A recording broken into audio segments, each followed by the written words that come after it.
Bienvenido a nuestro podcast Mentes Pensantes. En el capítulo de hoy, charla filosófica de la semana, capítulo 3, hablaremos sobre Emmanuel, pero no el Emmanuel que todos conocemos y que sonó de fondo, sino de Emmanuel Kant, el famoso filósofo sobre el criticismo.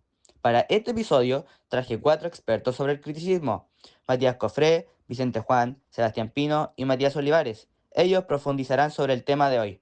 Hasta ahora, lo que yo sé, un simple presentador, es que Kant nació un 22 de abril de 1724 y murió un 12 de febrero de 1804. También sé que es de nacionalidad rusa, pero ahora los dejaré con Matías Olivares, que es uno de los 4 expertos sobre el tema. Bueno, como ya dijiste, Mateo, Emmanuel Kant nació en 1724 en una familia de clase media baja con 9 hijos, siendo él el cuarto. A sus 13 años fue el momento en que Emmanuel Kant decidió cambiarse su nombre a Immanuel Kant, debido a que un profesor se lo sugirió, ya que Immanuel Kant sonaba un poco más poderoso, se podría decir, ya que significaba Dios contigo. A sus 16 años, Immanuel Kant decidió, o mejor dicho, ingresó a la Universidad de Königsberg, donde estudió general filosofía, matemáticas y algunas ciencias de la naturaleza. Al terminar su carrera universitaria empezó a trabajar como tutor privado y en los años 1755 aproximadamente obtuvo su doctorado en filosofía. Poco después de ese mismo doctorado tuvo su nombramiento como profesor de la Universidad de Königsberg. Kant abordó muchas investigaciones y libros y propios pensamientos a principio de su carrera profesional sobre ciencias de la naturaleza y astronomía. Sin embargo, a medida que su carrera como profesional fue avanzando y más años tenía él, sus propias investigaciones y pensamientos se dirigían más hacia lo filosófico. Uno de sus libros más influyentes de filosofía fue La crítica de la razón pura. A partir de esta obra muy importante, Kant ya empezaba a formar lo que posteriormente fue un pensamiento epistemológico, como que es ahora llamado criticismo. Kant tenía muchos amigos y colegas. Aún así, él no era de formar demasiada vida social, ya que era una persona muy reservada para sí mismo. Incluso llegó a nunca salir de su propia ciudad natal, como era Königsberg.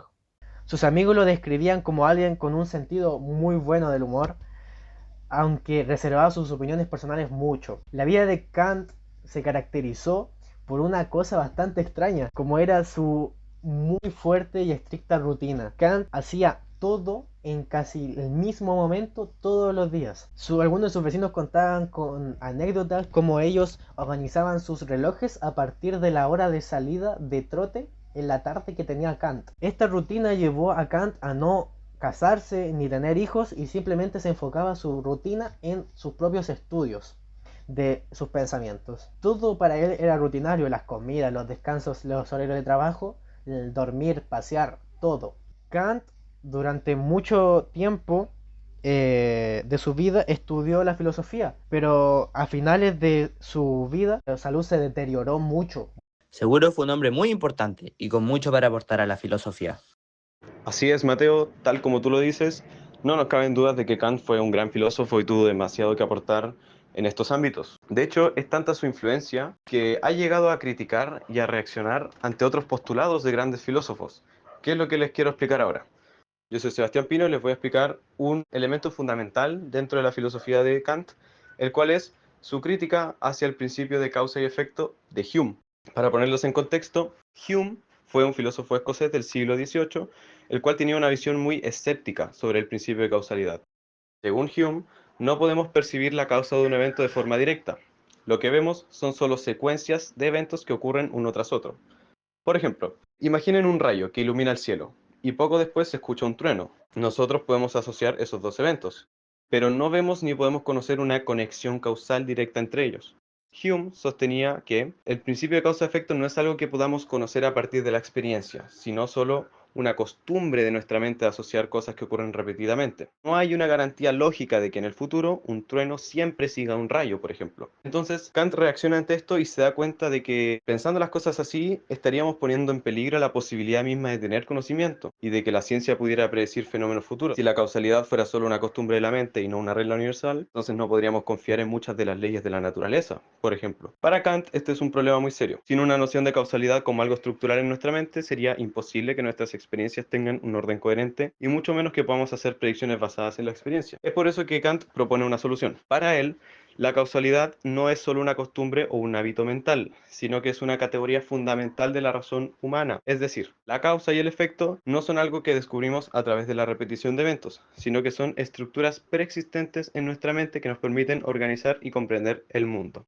Imaginen que están cocinando. Ponen un pedazo de carne en una sartén y en poco tiempo la carne se cocina. La relación causa-efecto aquí no es algo que veas directamente. Tú no puedes ver algo así como un golpe o un choque. No, no puedes ver el calor de la sartén la cual causa el cambio en la carne. Sin embargo, nosotros sabemos que si aplicamos calor a la carne, esta se va a cocinar.